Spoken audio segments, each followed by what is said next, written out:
नमस्ते दोस्तों, प्रणाम। एक हम लोग देवी गीत लेके आए हैं, अच्छा लगे तो लाइक देवी पचरा गीत है। देवी पचरा गीत लेके आए हैं, अच्छा लगे तो लाइक सब्सक्राइब कीजिएगा, कमेंट में बताइएगा कि गाना कैसा लगा है। नए होंगे तो शेयर सब्सक्राइब कीजिएगा, फुल वॉच करके वीडियो देखिएगा आप लोग।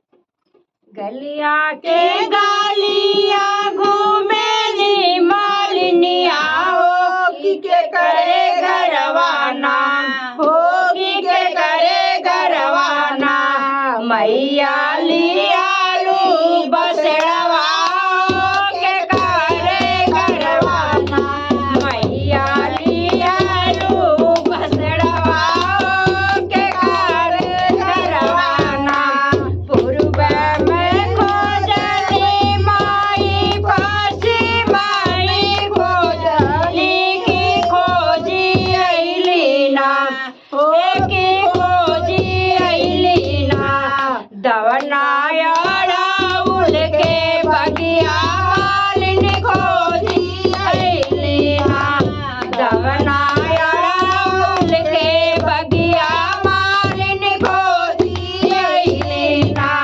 कोयल से पूछली भंवरवा से पूछली हो बेलिया करवाना हो बेलिया करवाना नहीं मिला